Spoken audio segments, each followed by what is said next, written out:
small thing. Change, change. Expect a miracle change.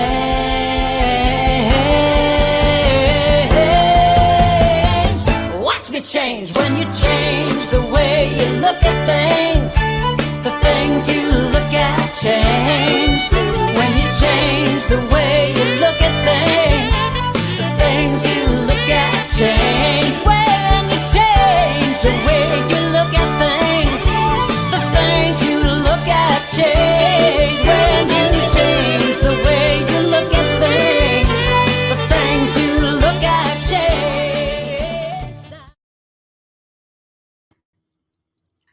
Good morning, good afternoon, good evening. Welcome to Spirit Café from wherever you're coming from in our world today. My name is Cheryl, and it is my honor and my privilege to co-host this show with Reverend B. But before we go any further, I'd like to just acknowledge the lands that we are on Turtle Island. So just, if you don't mind, taking a deep breath, move to a quiet space and acknowledge with me. We acknowledge the indigenous peoples of all the lands that we are on today. We acknowledge the importance of the lands which we each call home. From coast to coast to coast, we acknowledge the ancestral ceded and unceded territory of the Inuit, Métis, and First Nations peoples. Miigwech. And now I'd like to introduce Rev B to come in and introduce herself.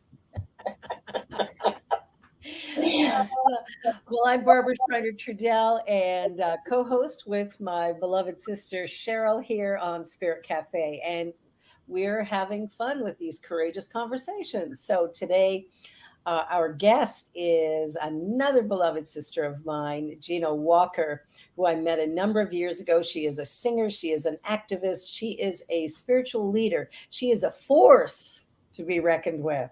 So please just get ready. Strap your seatbelts on, because here's Ms. Gino Walker. Oh, I love it. How are you, my dear? Good morning, sweet angels. Oh, it is good to see you, Rev B, as always. And Cheryl, so great to be here with you. Thank you, Gino. Beautiful. Likewise. Very excited. Hey, in the house. I love it. So you've been, we've been talking a little bit over the last little while about some of the things that you're doing, and you've had some interesting things. Plus, you and I did a show together, one of your shows where we talked about some of the issues for Black people in the U.S., but, it goes right across the border. It's up here as well. In Canada, we're not, Immune. You're not immune. No, we're not. We're nice, but, nice could be a 4-letter word too. It is. So tell us a little bit about your journey and what do you think is really important for people to know right now when it comes to race relations and social inequity, or wherever you want to take it, sweetie. We'll roll. Woo! That's a big bowl of conversation. It is. And it's one that we absolutely we have to engage in. I'm in San Diego, and I work with Universal Spirit Center. And one of the programs that I help start there is called our Racial Equality Project.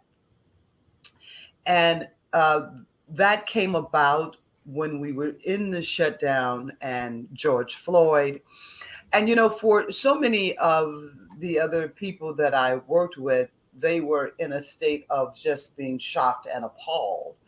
And at this juncture in my life, I was like, well, it happens all the time. And they were looking at me like, what are you talking about? And I'm like, he's not the first. And unfortunately, he won't be the last. Exactly. And so this journey for me has really been about awakening my senses again to recognize that I have a voice, I have to use it. And in all honesty, as a Black woman, a woman of color, I really don't like that term, a Black woman. I like a Black woman. Yeah. I had kind of gotten very sedated about situations.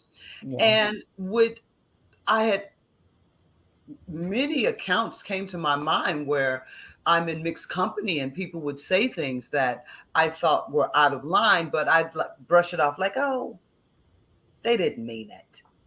Mm. And this journey of working in the Racial Equality Project really helped me spotlight that I had to show up. You know, I have many friends that we would get into knockdown screaming fights because we have that nothing's going to change conversation. Doesn't matter what you're going to do, nothing's going to change. Yeah. And I remember the first day that hit me in my gut that if that's where I'm living, I'm as a big a part of the problem. Mm-hmm. Yes. I'm part of the problem because in that sentiment, and I said back to my friends, I said, you're absolutely right. When I finally got clear that nothing will change if I don't change. Nothing will change if I don't change. Truth. And it's not that I'm saying I'm going to change the world, but I know I knew I had to change.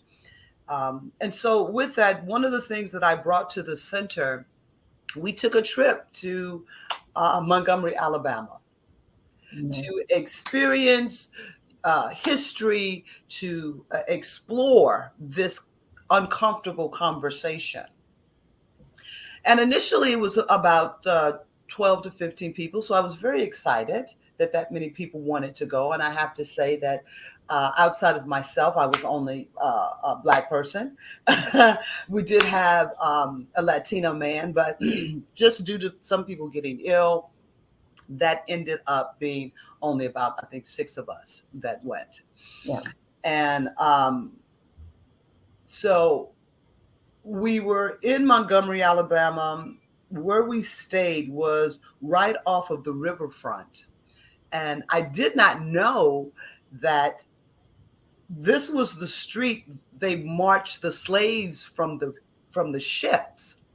Wow. Once they docked, they marched them down the street like livestock. Mm.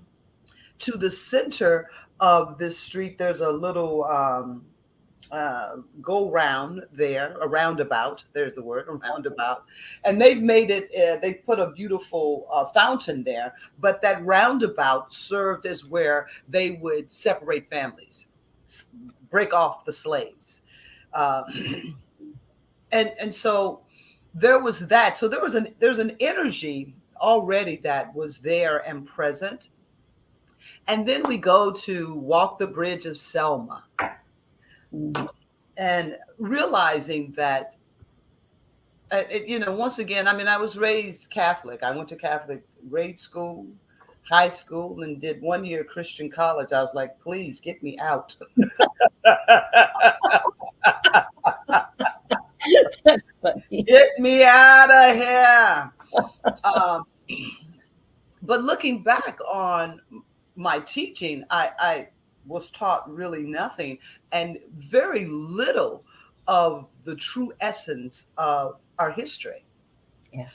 And so recognizing that the Pettus Bridge, he was a Confederate general that hated slaves.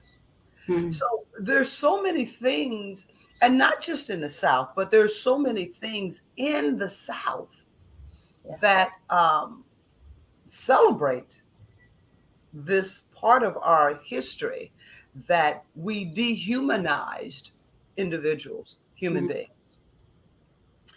And so I won't go through the whole trip. I mean, we went to Birmingham and everything. We went to Birmingham. We did the Freedom Riders. Everything flipped for me when I went to the Legacy Museum. Brian Stevenson, his organization, Equal Justice Initiative. That's early morning here for me.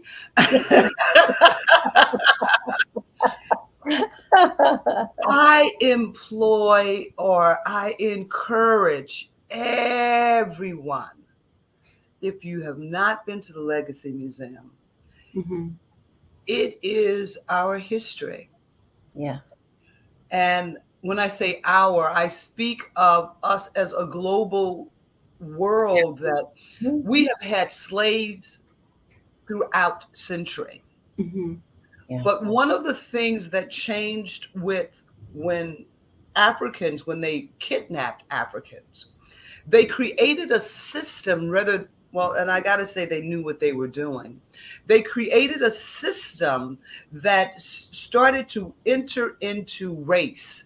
Mm-hmm. Prior to that, race was not a part of it, but they made the separation of white and black, and they made Africans, they made our ancestors um, to be ignorant animals, where in Africa, some of the most advanced technologies were taking place, have Mm-hmm. been, and still they don't know how some of the things were done. So the Legacy Museum, one of the things that I think is so amazing about them is that, well, I'll just say this and then I know you guys want to talk, so I'll just say this and then let you, don't get me wound up. Come on um, out of your box, Gino. Come on. one of the people on the trip said at some point that, I thought I'd see more things about slavery.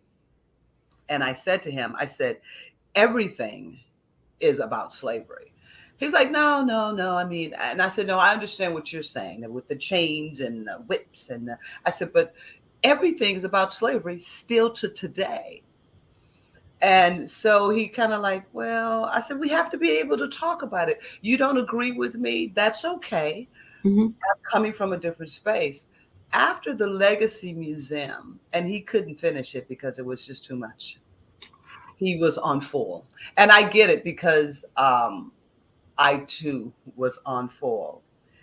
Um, the Legacy Museum takes you from the beginning through our our history into now, into how we incarcerate people of color at a rate that's unfreaking believable. Yeah. How it affects every area of our lives, our health, our food. Um, it's so overwhelming, and they do it with such beauty and grace and knowledge and information. It is one of the most amazing experiences.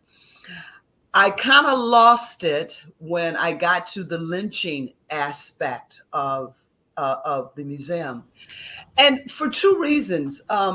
Initially, I was under the impression that um, they have these jars of dirt that you can collect. You can literally go to a space where an ancestor, someone from your family.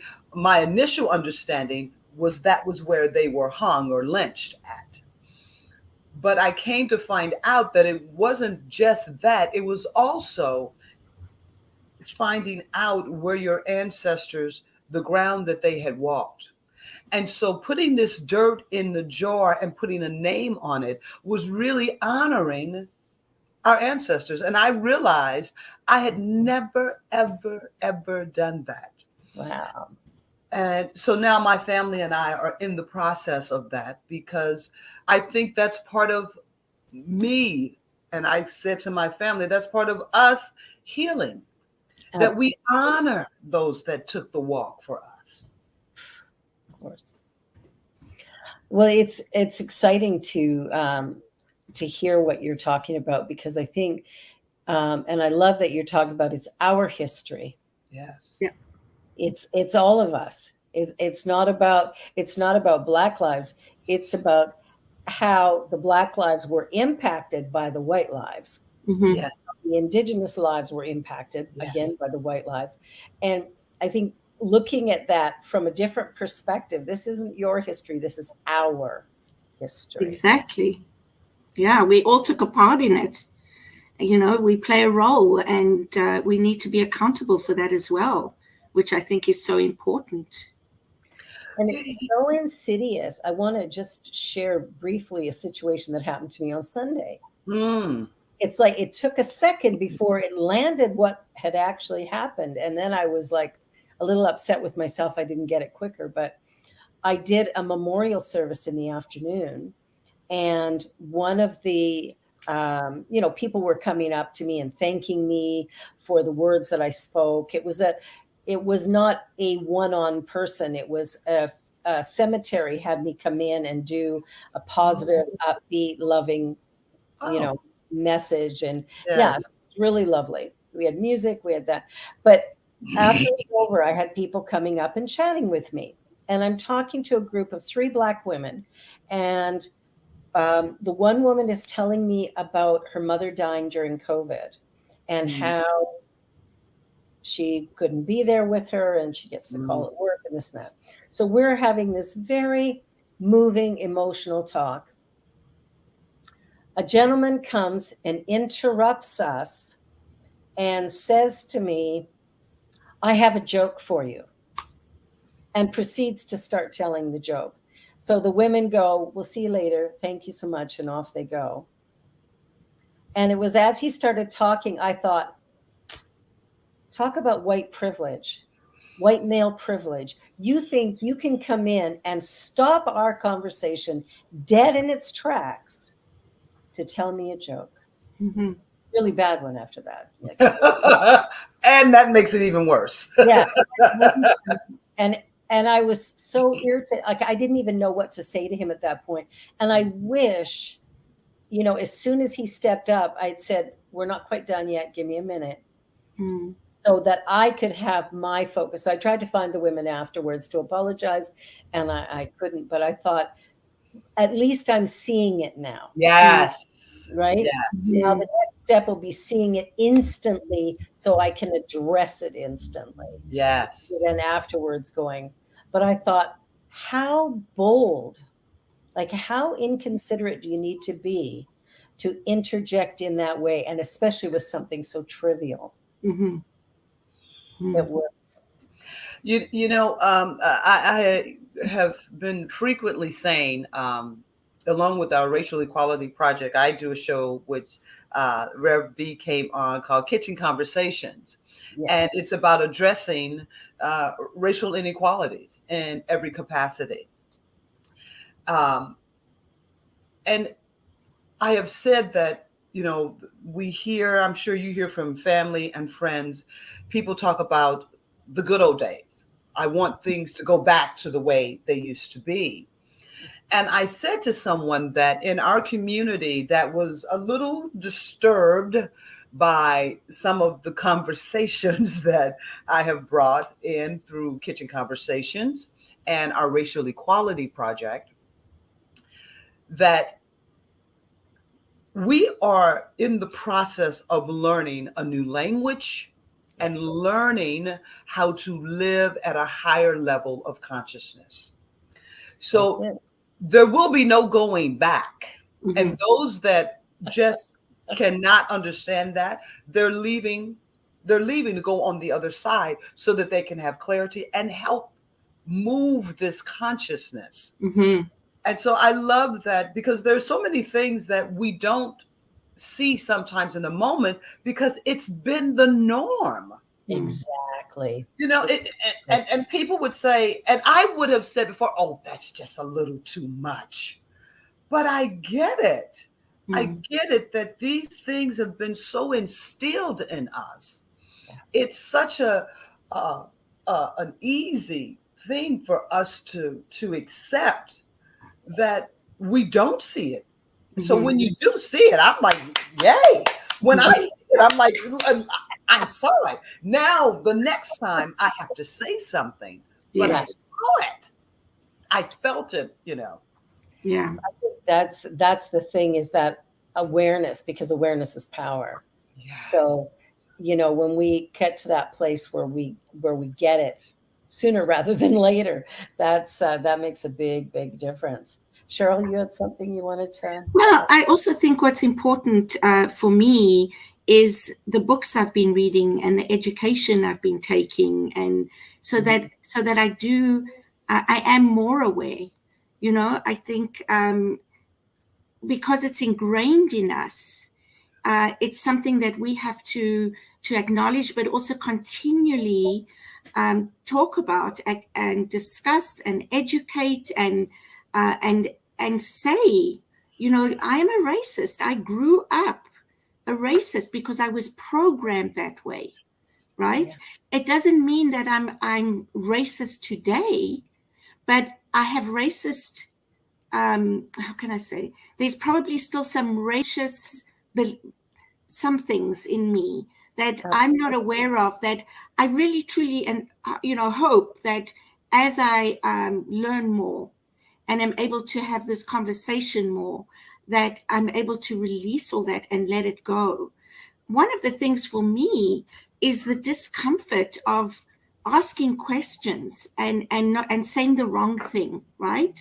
Because right now it's all about the language we use and not offending people and all this kind of thing. So how do we have an honest, open discussion, feeling safe that we can do that, and that we will make mistakes and we will say the wrong things, and that's okay. I liked what you said earlier, Gino, that it's okay if we even differ in our opinions, that if we don't agree, but at least having the conversation brings us closer to that point. Whereas if we are too afraid and we let fear drive us, we're never going to get there.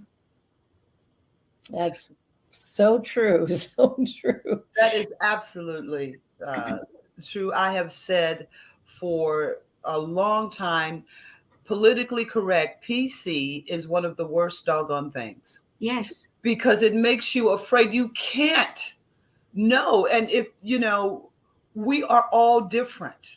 Mm-hmm. Yeah. I don't speak for every Black woman and every Black person in the world. We have to be able to hear the question, be able to, there are questions sometimes that have been asked of me, things that have been said, and my work has been to love beyond. Yes. Because sometimes the questions are, and they're going to be, they're not a little, uncomfortable. But if we don't have that, if we can't have an honest conversation, during the trip in Montgomery, we would have powwows after we had our experiences for the day. Yeah. And there were times where people were like, well, I don't want to say that. I said, see, that we can't do. Because now you're going to take an assumption off into your world, and I have no idea what you're going to create out of that. But chances are you're going to create something from an old paradigm, from an old program. Yes. And so I think it's important that in our community, I try to let people know that we have a racial equality project. We meet every second and fourth Tuesday of the month. We meet on Zoom, and I encourage and invite people. When people go, well, you're only looking at it from one side. I said, I can't look at it from your side. I'm not white.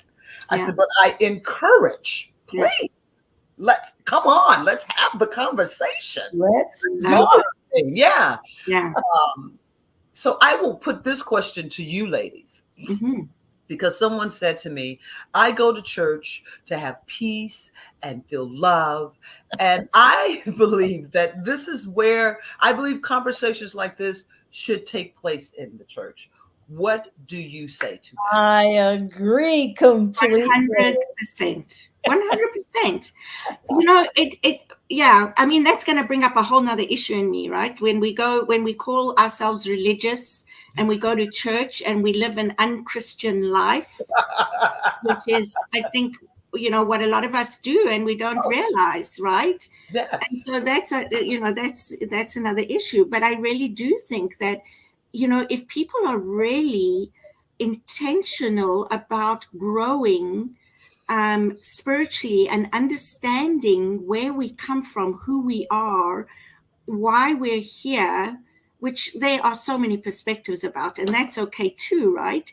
But having Yes. the conversation helps us understand each other and accept each other in a different way, right? Because Yes. I can see Barbara and have a conversation with her and say, well, I don't agree with you, but that's okay. I respect where you're coming from, right? And we Right. should be able to do that with everybody. And so why not in church? Where else, if not there? And Exactly. as a minister, I think my role is to create some discomfort in order to shift paradigms. I like that. Yeah. Like if I'm just in agreement with you all the time, like, oh, isn't that sweet? Isn't that lovely? Isn't that beautiful? Regardless of what you do, how could you possibly grow? How could you possibly become, more spiritually awakened or heighten your consciousness if nobody ever challenges the belief that's holding you stuck or the belief that's keeping you in this difficult place? I think that for me, having difficult conversations in church or in our centers, our spiritual centers, is not a good idea. It is a must. Essential. It is essential that we begin to do that. And we have to be able to make mistakes. We have to be able to open our minds and hearts so that we can learn something new. I pastored a Black church for 11 years, or it was the assistant and then the interim. And I stepped in it a few times from the pulpit. But the nice thing is, people told me. Now I'm a white woman raised in a white city with a white family with a whole white history. It's like I get white. Okay, I get that one. What I need to understand is the different food. Why it is you don't go up and touch a Black woman's hair Oh, generally, right? well, Like, can I just say something to that? go ahead, go ahead. I changed my hairstyle a lot. Yes, And so I had this beautiful afro that I was sporting. yes. And this was back when I traveled a great deal. I traveled, God blessing, I was a touring artist for well over 15 years. And so I'm going into this center, and I'd been there before, but I have this beautiful afro, and the minister's husband comes up to me. He goes, "Oh my God, Gino," and he just grabs my hair. And I said, "What are you doing?" He said, "Well, your hair is so beautiful." I said, "You don't touch my hair." And he was offended that I called him on that. And so here's the thing that then took place, because I'm pissed off that you touched my hair. Mm-hmm. But here's the reason why. And so then there was a little rumbling, because then he shared with people like, touched, hair. She got all blah, blah, blah, blah, blah. And someone said, "Oh, you don't touch Black women's hair." And I said, "Hold on a minute. Wait a minute." I said, "Do you know every Black woman?" They said, "No." I said, "What if I go over to that woman right over there?" It was a white woman. And I just go and start rubbing her hair. What do you think she's going to turn around and look at me and do? And be like, "Hey, Stop what touching my hair. I said, "But does that mean that every blonde woman doesn't want me to touch her hair?" No. I said, "When you put us all in the same basket," I said, Exactly. "had he asked me, 'Gino, your hair is so beautiful, can I touch it?' I would have been like, 'Baby, help Yeah. yourself.'" Yeah. But for you to assume that you can do that without asking, to Exactly. me, that's the biggest thing. And That's, then it and gets, I agree. yeah, Yes. it's like, all Black people don't want. No, no, no. There's quite a few of us though. But I didn't like it either. Like we were talking Yeah. about this the other day. That's why I brought it up again, because I remembered your story of that. And it's like, I have never had somebody come to me. I'm 65 years old. Nobody has ever come up and gone, oh, like nobody's ever done that. Now, when I was expecting, I would have strangers come up and touch my belly.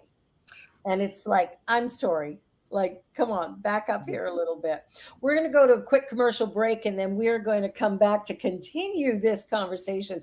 And Rev Z, Elzia, has got a comment in the chat that I want us to great. that as well. So we'll be back in just a minute, and you're watching Spirit Cafe on the New Thought Media Network.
New Thought Media Network.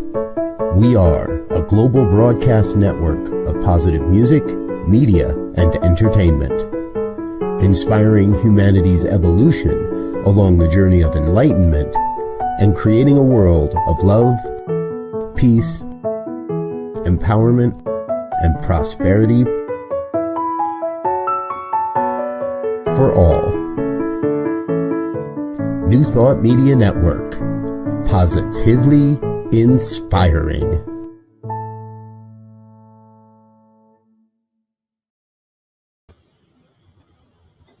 Welcome back to Spirit Cafe. And yes, New Thought Media Network, positively inspiring. And our guest today, Gino Walker, oh my goodness, you are positively inspiring. I love everything that is coming out of your mouth, woman. That's fantastic. So I'm going to go over to Rev Z and read his comment and see, this is his experience, and we honor that. And I'm sure it's experience of many, many, many people.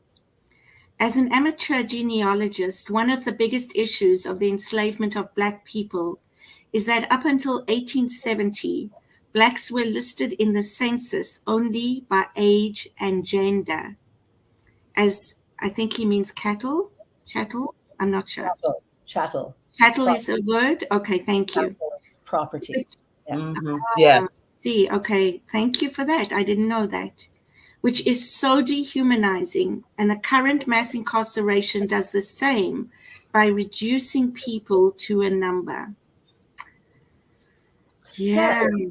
When you look at that, with especially incarcerations and stuff, and you look at the way, like I remember, I think Gino and I might have talked about this on her show when I did that one, but my daughter's riding the subway with two other young girls. They were all 15 years old, and they're riding the subway in Toronto, which is a very diverse city. And a woman across from them starts spitting at them and screaming and yelling at them. And it's during COVID. She hasn't got a mask on. She's right in their face. And Genevieve's two friends are Somali Muslims. And so not only do they have the black skin, but now they've got the hijab. And it's like this woman was just targeting them so bad. And we called the police. Now, Genevieve's friends couldn't do that. As young Muslim girls, they are not allowed to kind of do anything much, but especially not involve the police. So we called the police because I was outraged by this. And they were like, well, there's nothing we can do. If the girl that it was directed at doesn't come to us, well, we're not going to do anything. Mhm. I'd called the mayor's office. I'd called TTC, our transit. And I was really upset about that. And my daughter walked away going, 2 white cops, what do you expect? And I thought, already here she is at 15 years old, disrespecting the police force because she feels they've absolutely disrespected her. And the truth is, she was with these other 2 girls. The 3 of them were together, one group. The assault happened to all 3 of them. Different to the white girl than to the black girls, but it was still an assault. She had to watch her friends be dehumanized, as Rev Alzia would say. And so I look at that and I go, that to me is despicable. Fast forward a number of months, and I'm driving this wee girl home. And, she said, you called the police? And I went, yeah, absolutely. She goes, why? It happens all the time. And I had tears. I thought, how do you live like that, where you're constantly being slammed? And it put everything in a different perspective for me, because I've not had to live with that. And so my mind was really turned at that point, going, what, as a white woman, someone who does have privilege, how do I make a difference? Mhm. And that's my journey right now, is finding my voice and my ability to do something different, or at least Absolutely. an attempt. Yeah. Well, And one of the things that it just jabs me in my heart, and I have expressed this, and I've had deep conversations with people about it. And so, for me, the word minority. Mm. If you continue to address me as a minority, 'Cause you're not. whether you are trying to be for me or against me, Yeah. you have locked me in a place that automatically says Mhm. I am less than you. Mhm. Absolutely. And there are people like, but no, Gino, I'm fighting for all people of color. Not when you're calling us a minority. You're fighting for uh, uh, people of color, Black people, Indigenous people, Latino people, when you recognize that we are human beings and people just as you. Mhm. That the only thing that makes you superior is the fact that this story has been built and branded within all of us. And if the story remains the same, if you address people that are different than you as a minority, and they said, well, we're highlighting. I said, you're highlighting the problem. The problem is that you're saying that there's an inequity. If you want to say there's inequality, Mhm. but when you say that somebody is less than, Mhm. Yeah. it's just one of those things that tears my Love that. heart, Yeah. because it just sticks me in a way that then I'm still in the same space. So Mhm. you're fighting for somebody that's less than. That's not who I am. Yeah. No, definitely not. And you know what I love about that, Gino? That's awesome, because Genevieve came home from school a few years ago going, I heard the most ridiculous thing today. And I said, what's that? That women are a minority. She goes, we're the majority of the population. We can't be a minority. And I mean, if you look at people of color, I'm sorry, white people are the minority. We may act like we're in the majority, but we're not. Christians in the minority, right? Mhm. Like, if when you really want to look at that, it's because that's not what it's about. It's about creating separation. It is Mhm. about creating It's about separation. Well, creating separation.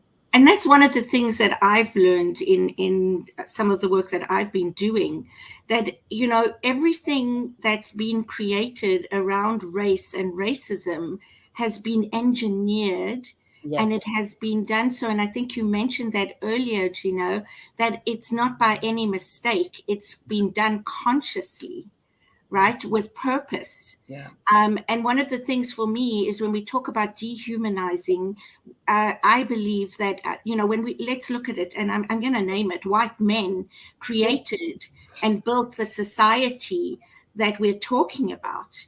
and we've had to, as women, as you know, Black women and men and people who are different in any way, LGBTQTW, we've all had to fight for our rights to come forward and create change. And no man was going to do that without that kind of pushback, right? Absolutely. And so for me as well, like when I read things about incarceration, and the number of people who are Black that are in prison, the number of people who have mental health issues, that's a further dehumanizing of a group of people.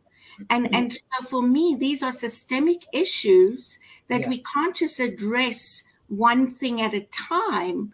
We have to actually create a shift in the culture that we have created, the society that we've created, and go back to cause instead of trying to always address the effect. So that's something that I've really become very aware of and conscious of. So I'd invite you to share what your thoughts are.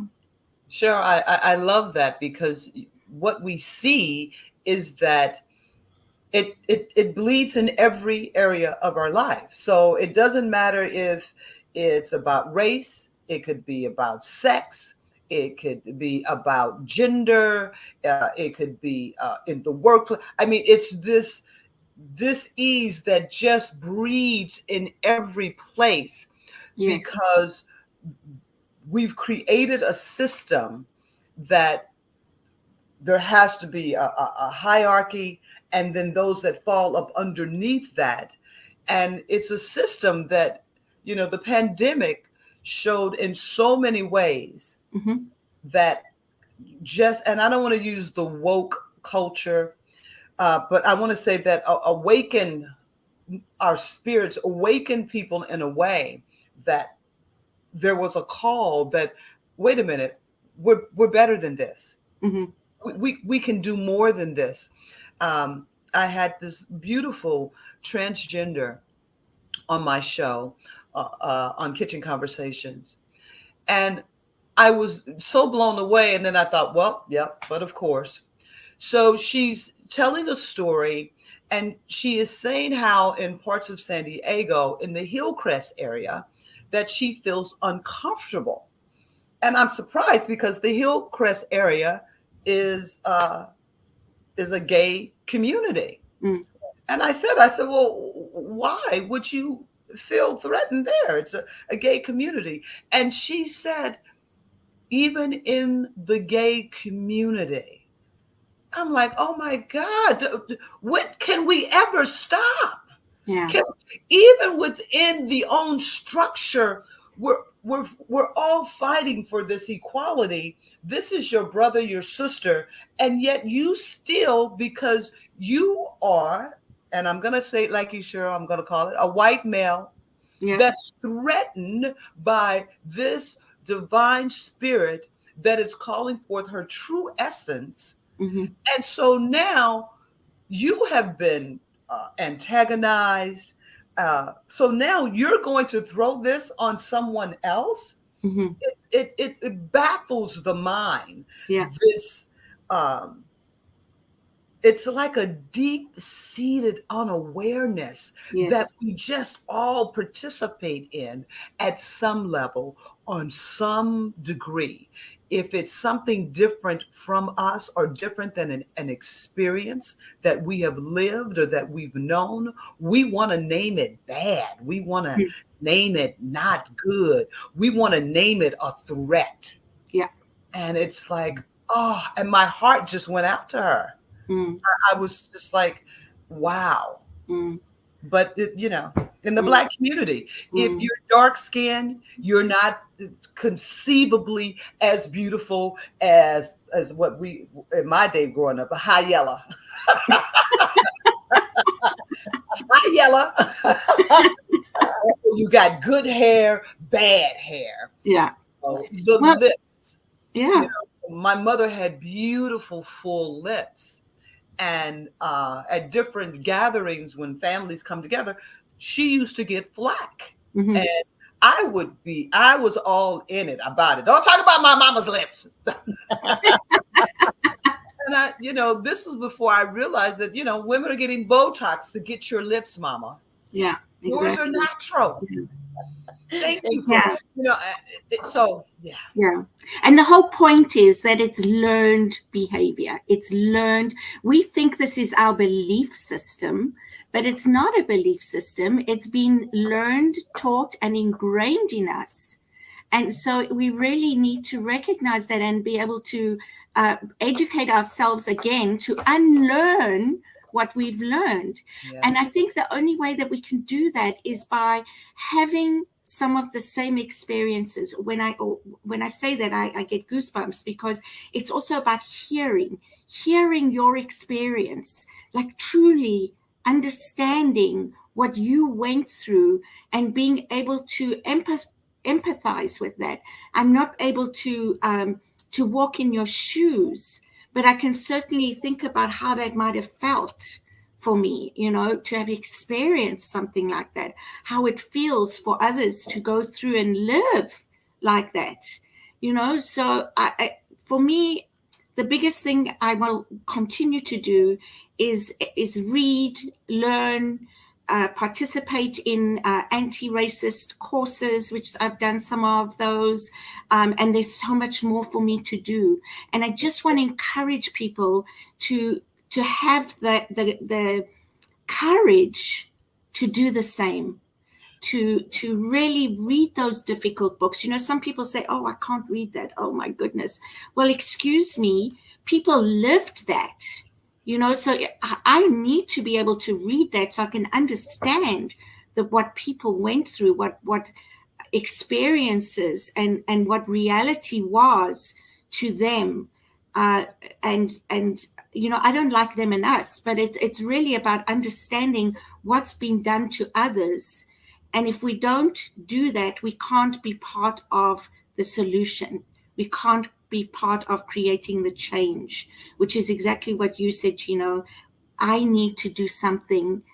I need to start with me. And if we all did that, if each of us did that and said, I'm going to start with me, that me becomes we. Right? Yeah, and I love that. I love that idea. And I know for myself, I've done a lot of reading and workshops and stuff also, because it's so important to come to understand. And I've watched films. I watched a very disturbing film that my daughter actually watched at school.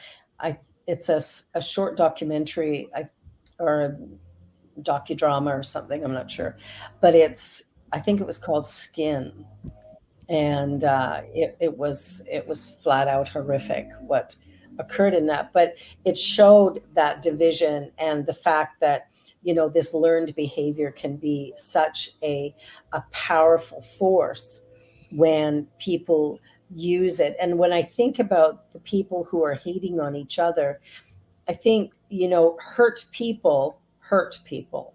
That's right. And so the best thing we can do is notice our own hurts, begin to heal our own self on the inside, so we can come from that we perspective. And I think also acknowledging that every human being on the planet is actually a descendant of one Black woman. Mm-hmm. And I think that's part of the story that gets missed, is that somehow, I don't know how I got here, but when humanity started, a way back when, it started somewhere. And it didn't start in Canada. It started in the Middle East and in Africa. So when we look at sort of, and I think actually Africa is the birthplace of humanity. Yeah. So it's like, yeah, our skin lightened as we moved north, or as we, had different experience. But I think we have to really put into perspective, why do we feel the need to make somebody else less than me? I feel good about me if I squash somebody else. Like, what is that? And I think that's a big part of the undoing that we need to really look at. Yeah. Absolutely. So beautifully said, both of you, Divine Lights. Really, really beautiful. Um, One of the things that I have brought to our center is a day in history. And I've actually taken it from the Equal Justice Initiative. Mm-hmm. And Mm. there are people that were offended, that were um, feeling as though this was a target on white people. And I said to one of these divine lights, I said, my love, understand this. This is not Black history. This is our history. I said, it's impossible for you not to have the energy when Mhm. your ancestors, what was called a picnic, because it was called pick a nigga, and they would lynch and have like a carnival atmosphere, eating hot dogs and dancing and shooting Mm. and lynching Black people. I said, it's impossible for that not to be a part of Mm. what's running through you. We don't do this by one side healing. Everyone has to heal because, as I've said before, it doesn't just affect what we call race. And I love this when I found this out a couple of months ago. There is no gene for race. Mm. No. No gene for white. There's no gene for Black or Asian or Mm. Hispanic. We are all have the same freaking genes. Mhm.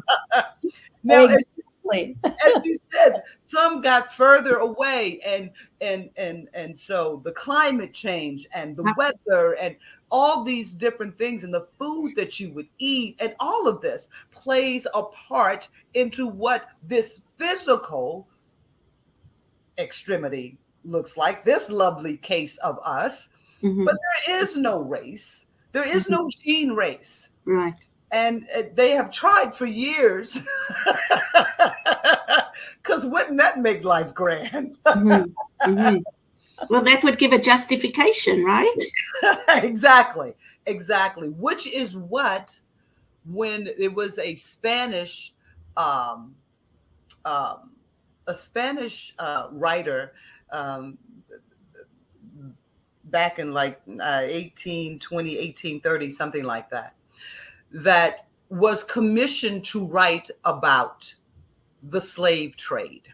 And in order to make people feel comfortable, this is one of the things that I read, that this was the first, and I wish I could call his name right now, but this was the first author that brought up the point and made it a race, made the Africans beastly ignorant. They broke down the Asians as being melancholy, yellow. The white Americans, the Northern Americans, were brash, red, and bold, and the European whites were statuous in shape and educated. And so you saw these five, they took the continents Yeah. and they broke them apart. And this started this journey to make people feel that, oh, well, if you're one of those, you're not really human, you're different. And Mhm. so it said that this helped people, because when you look at people talk about, I'm a Christian, I'm a this, and then you do some of the things that you do, this allowed people to have an Mhm. excuse that, well, you're not a part of, Exactly. yeah. Yeah. And we still find that today, Yeah. that we're using things. Just briefly, I just saw a thing, and this is a little political, but DeSantos out of Florida just recently, um, 20 Black people, well, the majority of them are Black or people of color. You know, Florida had the big push to people that had served their time in prison, that as long as you didn't have, you weren't in prison for rape or murder, you could vote. And it Mhm. was overwhelmingly passed in Florida. And so DeSantos, just a couple of days ago, 20 people that they said broke the law because they were in prison for murder or rape. The way they went and got these people, bringing them out of their house at the crack of dawn in their underwear, the majority of them Black people. And when the story unfolds, as you see, the state sent them voter registration cards telling them that they could vote. And so now they want to go back and say that they broke the law. It's coupled with a few things. It's the one in the way that they bring out Black people. Look at them. They're savage. They're beastly. They don't care. They got helicopters flying over. It's like, this is insane. These people are 53, 55 years old, have done a full stint in jail. That's not their life now. Mm. Now, I'm not condoning what they did, but this particular thing, it really looks as though it was a setup. Now you have, on the other hand, where there were Republican voters that were caught voting twice for Trump. They weren't marched out at the crack of dawn from their homes in their underwear. They weren't threatened with jail time. So these inequities, this new form of slavery, which is prison, and our new form of slavery is prison. If we can't see it, let's put it away. Let's they're not human. They're the drug. They're the druggies. They're, just as Trump talked about, Hispanic people in such a just horrific way. So we're here. We're here. We're here. And I thank both of you ladies for being courageous enough to have this platform. And everyone that chats and listens and looks, I say to each and every one of you, there is no one answer. Nope. But one of the things that is the answer that we've all been saying, that it starts with us, that it starts with you, it starts with me. Yeah. And the big one. We, me, began to do the work. And you're going to be called in different ways and in different areas. And there'll be some things you understand and some things you don't. But we can't stay where we are. Exactly. Yeah. That's the important one there, is we have to make a change. It's time to make a change. And in order to do that, we have to begin where we are. Yes. Any final words, Miss Cheryl? Well, I this could start a whole nother conversation, but I'm going to say it anyway. Whatever's happening in the world right now, all the upheaval, all the, the stuff that's coming out, like even with Trump, I'm when he came into power, I was horrified. I'm going to put it out there. And then I had to think to myself, okay, there must be a reason for this. What's happening is that everything we thought had been dealt with, like, oh no, there's no racism, there's no that, there's no that. Well, you know what? He just stirred the pot and it's bubbling over. And so thank God for that, because it gives us something to address and to acknowledge and to be able to change. Because if we don't acknowledge it, if we don't see it, we can't change it. Exactly. We got about 20 seconds left. Gino, final words, final thought? It is a blessing to come together and have uncomfortable conversations. I thank you. I applaud you. And I love you. I miss you, baby. I miss you. I hope to see you in November. I hope so too. I hope so too. We're gonna make it happen. And I just want to say, it's time. It's time, people. There's one thing going on. We're all some part of it. Let's come together as the family that we truly are. I love you, Gino. I love you, Cheryl. Love all of you who are here. Deja, it was so good to see you. I miss you. Bye, everybody. This is Spirit Cafe signing off. Bye.